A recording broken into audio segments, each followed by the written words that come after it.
तो तुम्हारे पिताजी नहीं पाए, हमारी क्या बात कर रहे हो महाराज?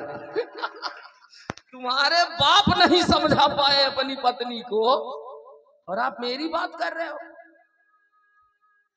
अच्छा पत्नी बने भी तो हमारी बने तो चलो ठीक है, कुछ फायदा भी है। हमने सुना है कि जो भी स्त्री बनता है वो किसी ऋषि मुनि की स्त्री जाके बन जाती है, तो हमें क्या फायदा है? भगवान ने कहा रे 2 स्त्री रहेगी तो तुमको फायदा ही फायदा है। मैं दावा करता हूं कि किसी ऋषि मुनि की स्त्री नहीं बनेगी, तुम्हारी ही बन के रहेगी। केवट ने कहा तब तो मैं बेवजह मारा जाऊंगा, रोज ही सौतिया डाह होगा घर में महाराज। हाँ, हमारे गांव में एक सज्जन थे, वो 2 बियाह कर लिए शिवपूजन भैया। एक दिन उनसे किसी ने पूछा यार हम लोग एक नहीं संभाल पा रहे हैं, तुम 2 कैसे संभालते हो? उन्होंने कहा तुम बेवकूफ हो, कभी दोनों हाथों में एक साथ बाल्टी के पानी उठा के देखो क्या बढ़िया बैलेंस बना रहता है। गजब गजब के लोग हैं। सोचो सोचो, स्थिति विलक्षण है।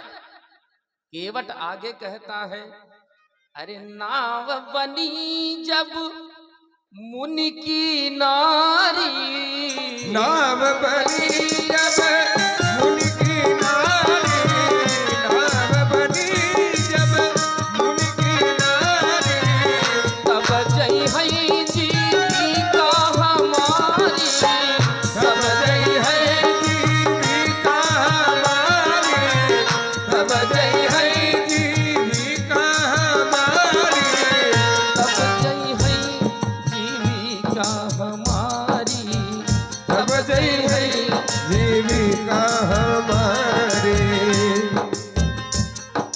नाव बनी जब मुनि की नारी, नाव बनी जब मुनि की नारी, तब जय है जीविका हमारी, तब जय है जीविका हमारी, तब जय है जीविका हमारी। राघव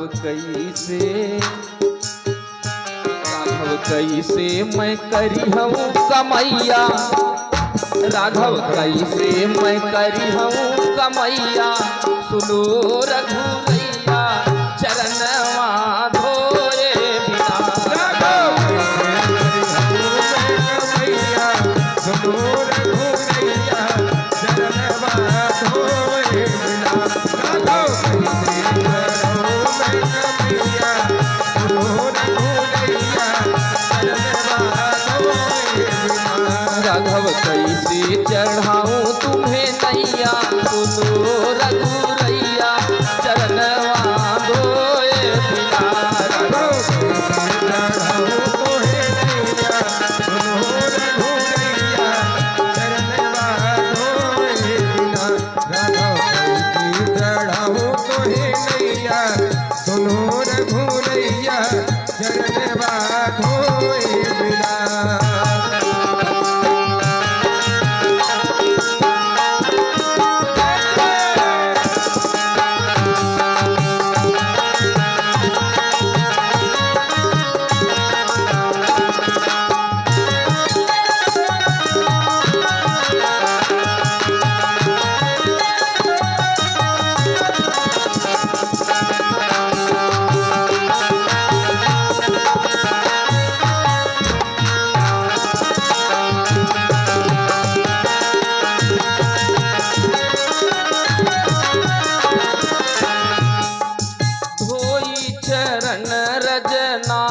चढ़ई हो, होई चरण रज नाव चढ़ई हो, होई चरण रज नाव चढ़ई हो, होई चरण रज नाव चढ़ई हो, पार उतार उतराई न लई हो, पार उतार उतराई न लई हो, पार उतार उतराई न लई हो। होई चरण रज नाव चढ़ई हो, होई चरण रज नाव चढ़ई हो, पार उतार उतराई न लई हो, पार उतार उतराई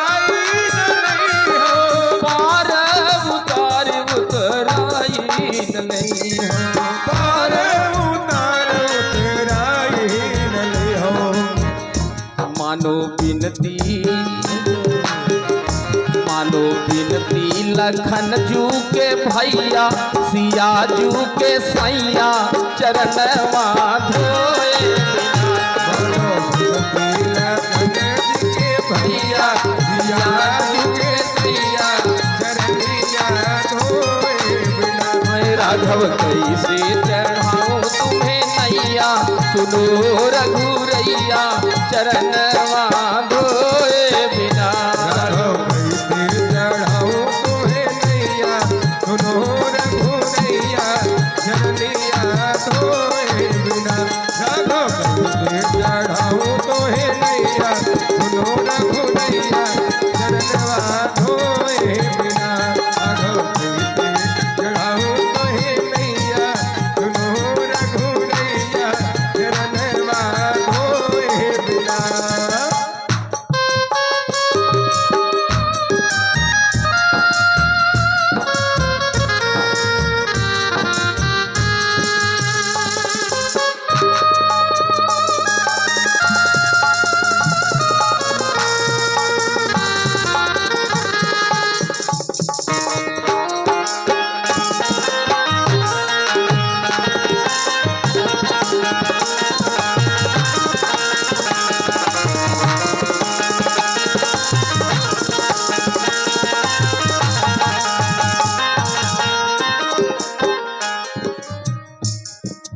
आयसु होई त पाँव पखार आय तू होई त पाय पखारू। अपने प्रभु को पार उतारू अपने प्रभु को पार उतारू। आयसु होई त पाँव पखारू आयत होई त पाय पखारू। अपने प्रभु को पार उतारू अपने प्रभु को पार उतारू। अपने प्रभु को पार उतारू अपने प्रभु को पार उतारू। भव सिंधु भव सिंधु नाव के खेवैया भगत सुख दैया चरणवा धोए बिना। भव सिंधु नाव के खेवैया भगत सुख दैया चरणवा धोए बिना। राघव कैसे चढ़ाऊं तोहे नैया सुनो रघुरैया चरणवा धोए बिना। श्री भगवान की जय।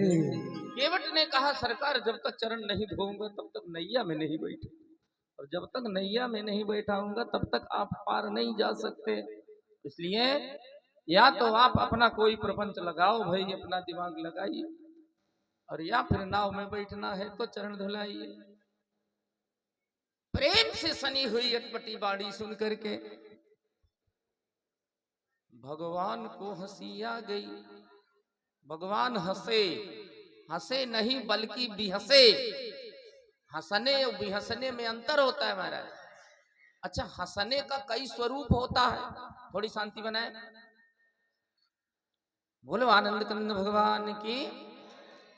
हंसने के कई स्वरूप होते हैं। आप हंसने का स्वरूप देखें।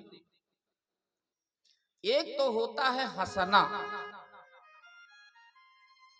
एक होता है मुस्कुराना, एक होता है मन में मुस्कुराना, एक होता है मंद मुस्कुराना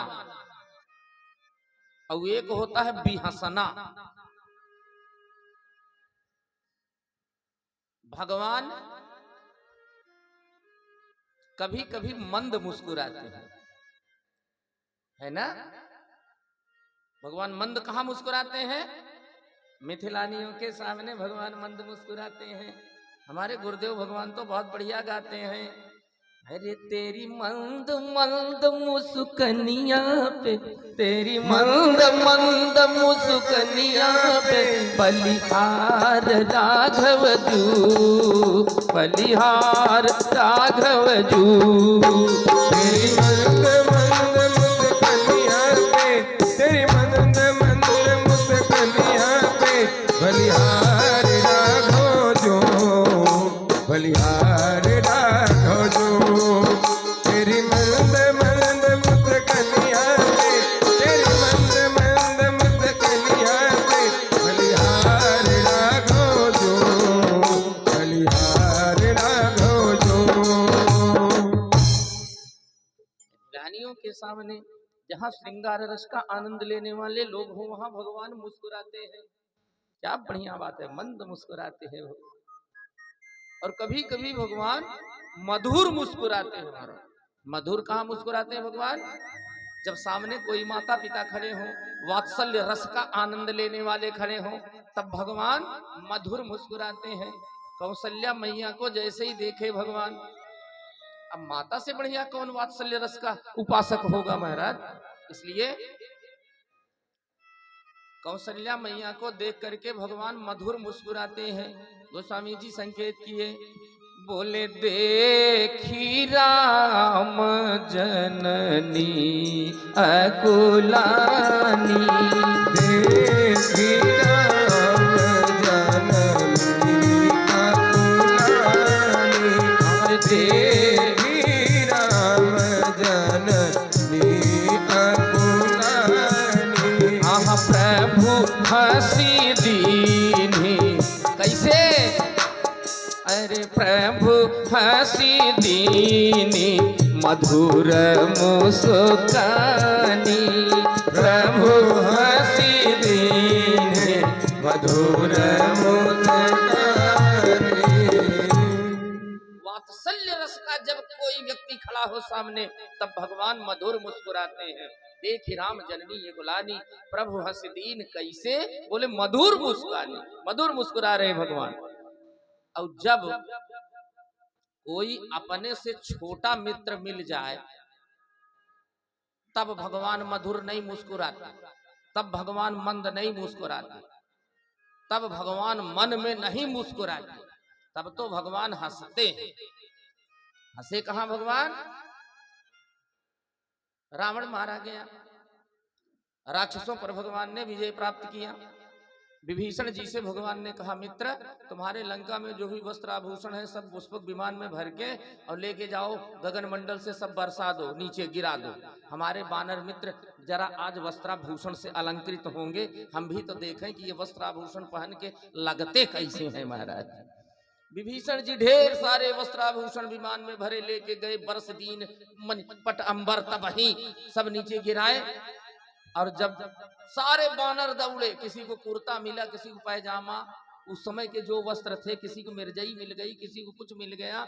अब जैसे किसी को कुर्ता मिला, तो कुर्ता में जहां हाथ डालना है वहां पीछे वाला पैर डाल दिया बंदरों ने। अब उनको क्या पता महाराज कपड़ा कैसे पहनना है, जहां मुंडी डालनी है वहां आगे वाला पैर डाल दिया।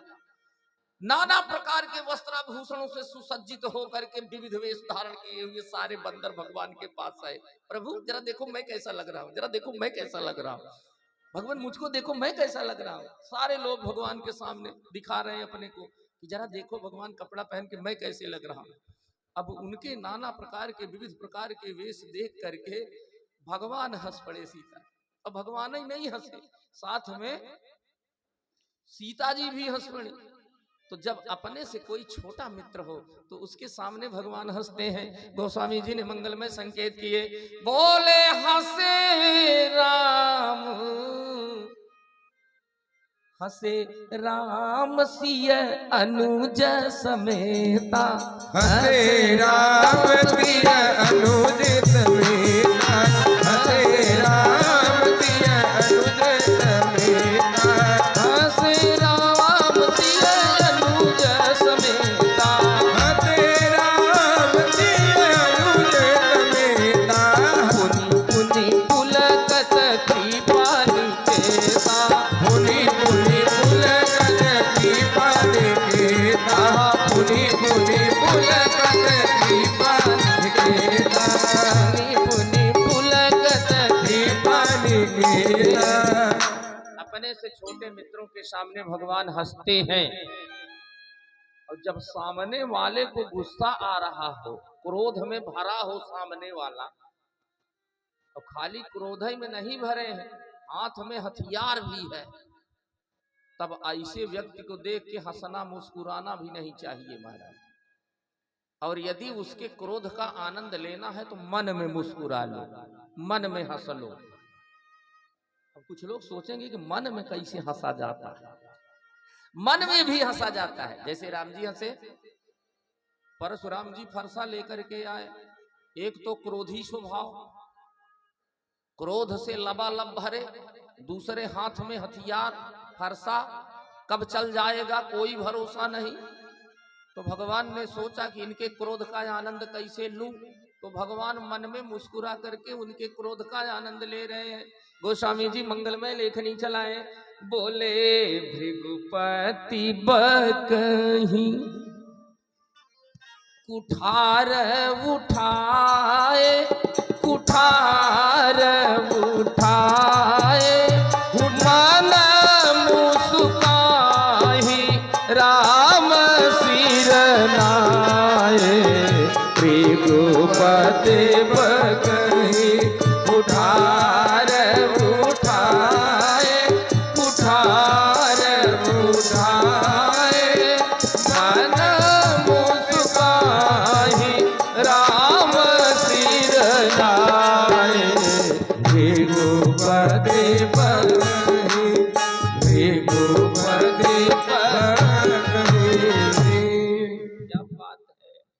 सामने वाला क्रोध में है तो उसके क्रोध का आनंद लेने के लिए मन में मुस्कुराओ। कोई श्रृंगार रस का उपासक है तो उसके सामने मंद मुस्कुराओ। वात्सल्य भाव का उपासक खड़ा है तो मधुर मुस्कुराओ। कोई छोटा मित्र है तो हंसो। जब केवट जैसा कोई बराबरी का मित्र मिल जाए, जहां कोई मर्यादा नहीं, तो बराबरी के मित्र के सामने भगवान भी हंसते हैं। भी हंसने का मतलब दिल खोल करके, ठट्ठा मार करके, जहां कोई प्रतिबंध नहीं, कोई बंधन नहीं, क्योंकि सामने बराबरी का मित्र खड़ा है और मर्यादा का भी कोई बंधन नहीं, वहां दिल खोल करके ठट्ठा मार करके भगवान हंसते हैं। ये है बिहसना, भगवान वहां बिहसे। अच्छा, बिहसा कौन? अब थोड़ा सा साहित्य देखिए। गोस्वामी जी मंगल में सोरठा लिखते हैं, बोले सुनी केवट के बैन, केवट की वाणी सुन करके। कैसी वाणी है?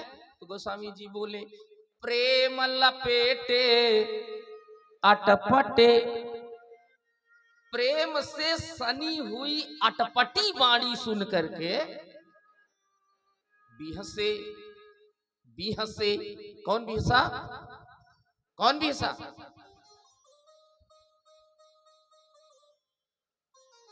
राम जी नहीं बिहसे, कौशल्यानंद वर्धन नहीं बिहसे। सकल सुखसन्म शोभा सदन कलिमल कदन मोहित मदन राजीव लोचन भ्राजित भाल गौरोचन गंधर्प कंदर्प सोदरी सौंदर्य हृदय निर्वद्य रूप सकल कला कलापक कलन कोट कोट कंदर्प दर्प दलन राम नहीं बिहसे। बिहसा कौन? बोले बिहसे करुणायन, करुणा आयन बिहसे। अब यहाँ पढ़े लोग प्रबुद्ध जन बैठे हुए हैं महाराज। साहित्य में करुण रस और हास्य रस दोनों एक दूसरे के विरोधी है ना। यहाँ करुणा आयन कहा गया। आयन माने निवास स्थान अर्थात घर। जो करुणा के घर हैं अर्थात जिनमें करुणा ही करुणा भरी हुई है। अच्छा ये बताओ, जिसके अंदर करुणा भरी होगी वो रोएगा कि हंसेगा महाराज? जहां करुणा भरी है जिस हृदय में, वहां तो रोना आएगा, हंसना नहीं आएगा। किंतु यहाँ करुणा हृदय में भरी हुई है, करुणा के निवास स्थान भगवान बिहसे, तब तो एक दूसरे के विरोधी हो गए। अंदर कोई खुशी हो तब कोई बिहसे तो बात समझ में आती है। अंदर दुख भरा हुआ है, करुणा भरी हुई है और भगवान बिहसे, ये तो सीधा सीधा उल्टा हो गया। इसका क्या मतलब हुआ? इसका मतलब ये हुआ, देखो भगवान जब सुमंत को भेजने लगे गंगा के किनारे से, तो छोटे बच्चे की तरह बिलख बिलख करके सुमंत जी रोने लगे।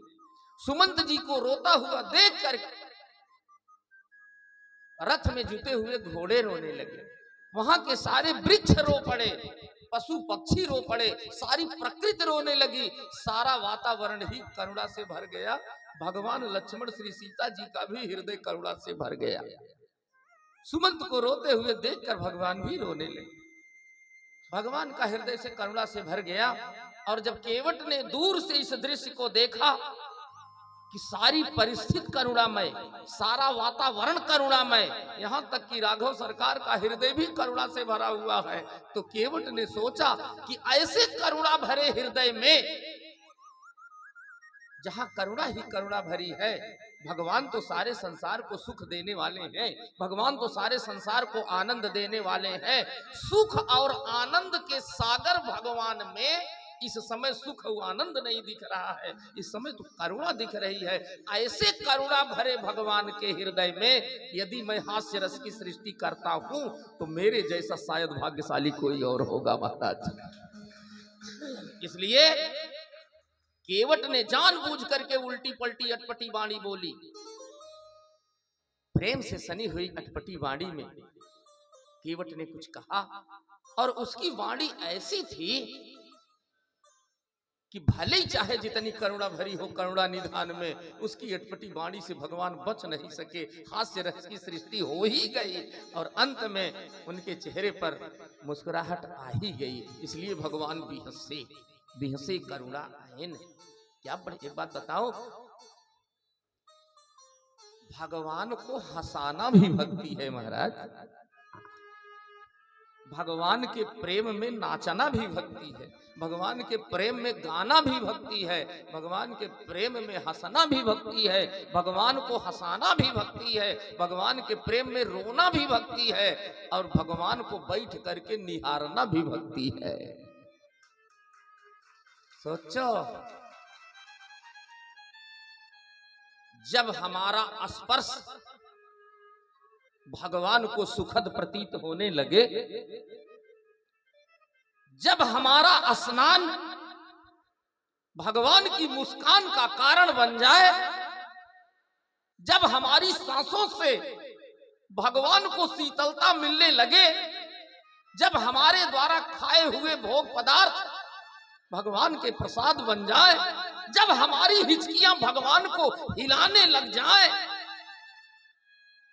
तो समझ लेना कि भक्ति थोड़ी थोड़ी हो रही है महाराज। इसलिए केवट जैसा भक्त कौन। देखो भाई, हर जगह भाव की ही प्रधानता होती है महाराज, बिना भाव के कुछ मिलने वाला नहीं है जीवन में। आप बाजार में चले जाओ, सब्जी खरीदना है, भाटा टमाटर, तो हम भाजी वाले से पूछते हैं भैया टमाटर क्या भाव है ना, बैगन क्या भाव। अब आप सोचो, बिना भाव के बैगन टमाटर नहीं मिलता तो भगवान मिलेंगे क्या? नहीं मिलेंगे महाराज। इसलिए भाव पैदा करो। जब तक भाव जगत प्रबल नहीं होगा अंतःकरण में, तब तक भगवान मिलने वाले नहीं है। एक बार मैं बिहार गया, एक सज्जन हमको मिले, तो माला लिए थे महाराज हाथ में, ऐसे ऐसे जप रहे थे और कंटिन्यू जपते चले जा रहे थे। तो माला जपने का एक नियम होता है, माला में एक सुमेरु होता है, आप देखे होंगे, दोनों तरफ के धागे जहां जा करके जिस मनके में जुड़ते हैं उसको सुमेरु बोलते हैं। तो जब सुमेरु आ जाता है तो माला को उलट लिया जाता है, नियम यही है, सुमेरु पार नहीं किया जाता। वो महापुरुष सुमेरु दिख ही नहीं रहा है उनके माला में, बस जपते ही जा रहे हैं। 15-20 मिनट बीत गया तो हम बड़े ध्यान से उनका माला जपना देख रहे थे। तो हमने पूछ लिया, हमने कहा महाराज आपने एक बार भी माला पलटा नहीं, लगातार आप जप रहे हैं। उन्होंने कहा महाराज पलटूं तो तब जब इसमें सुमेरु हो। सुमेरु हमने निकाल के फेंक दिया। हमने कहा काहे? बोले जपते जपते जब थोड़ा थोड़ा मन भगवान में लगने लगता था तो सुमेरु आके हमें डिस्टर्ब कर देता था, इसलिए हम सुमेरु ही निकाल के फेंक दिए। न रहेगा बांस, न बजेगी बांसुरी, नहीं सुमेरु रहेगा ना हम डिस्टर्ब होंगे। गजब गजब के भक्त हैं महाराज। तो कलकत्ता में एक जगह है श्याम बाजार, अब जो कलकत्ता गए होंगे जानते होंगे, वहां पे एक बहुत बढ़िया राम मंदिर है। 1997 में मैं वहां कथा कर रहा था, 97, और वहां हजारा माला रखा था मंदिर में, उसमें 1000 मन के थे और ये बड़े बड़े मन के। तो वो हजारा माला ऐसे मंदिर में रखा रहता था, तो कोई आता था तो जपता था, ऐसे जैसे जपते चले जाते थे तो जो माला पीछे छूट जाता था दूसरा कोई पीछे बैठ करके जपता था, फिर उसके पीछे तीसरा मतलब एक ही माला 8-10 लोग बैठ के जप लेते थे एक साथ। तो एक सज्जन आए, तो माला लिए, तो माला पकड़ के ऐसे ऐसे खींच रहे हैं। हम 2-3 मिनट देखे, हमने कहा श्रीमान क्या कर रहे हो आप? बोले माला जप रहा हूं महाराज। हमने कहा यार माला जपने की कोई विधाएं होती हैं, उसका एक तौर तरीका होता है, सिस्टम होता है, ये कौन सा तरीका है माला जपने का? बड़ा बढ़िया उत्तर दिया उन्होंने महाराज, हम तो अवाक रह गए। उन्होंने कहा अच्छा महाराज आप कहीं जा रहे हो रास्ते में और खूब ढेर सारा 40-50 किलो सोना चांदी हीरा माणिक मोती पन्ना पोखराज गिरा है, तो बताओ आप एक एक चुनोगे कि बटोर लोगे? हमने कहा भाई कोई भी होगा वो बटोर लेगा। बोले महाराज तो ये भगवान का नाम जो है किसी हीरा माणिक मोती पन्ना पोखरा से कम नहीं है, बटोर रहा हो, जितना मिल रहा है बटोर रहा। ये भाव सोचो। इसलिए केवट ने सोचा सारी प्रकृति करुणामय, भगवान का हृदय करुणा से भरा हुआ, ऐसे करुणा पूरित हृदय में यदि मैं हास्य रस की सृष्टि कर देता हूं तो मेरे जैसा भाग्यशाली कोई नहीं। सारे संसार को सुख और आनंद भगवान प्रदान करते हैं, मैं भगवान में आनंद की सृष्टि करूंगा। ये केवट का संकल्प था और उसने अपनी अटपटी वाणी में कुछ कहा जिसको सुन करके करुणा से पूरित हृदय वाले करुणा आयन भगवान बिहसने पर विवश हो गए सीताराम। इसलिए गोस्वामी जी बोले सुनी केवट के बैन प्रेम लपेटे अटपटे और तब बिहसे करुणायन चितई जानकी लखन तन। लक्ष्मण और जानकी की ओर देख करके भगवान भी से क्यों, बहुत ढेर सारे अर्थ बताते हैं लोग, किंतु मेरे मन स्तुति से मानो भगवान लक्ष्मण और जानकी की ओर देख करके इसलिए हंस रहे हैं कि भाई जब करुणामय वातावरण से हास्य का वातावरण हो गया, आनंद का वातावरण हो गया केवट के माध्यम से, तो इस हंसने का, इस आनंद का आनंद तुम लोग क्यों नहीं ले रहे हो? अरे तुम लोग भी हंसो यार, आनंद लो। इसलिए भगवान लखन और जानकी की ओर देख करके भी से, और तब भगवान ने कहा एक काम करो भैया, तुम वही काम करो जिससे हम पार भी उतर जाए और तुम्हारी नैया भी बच जाए। गोस्वामी जी ने मंगलमय संकेत किए। बोले तब रघुपति बोले मुस्काई, तब रघुपति बोले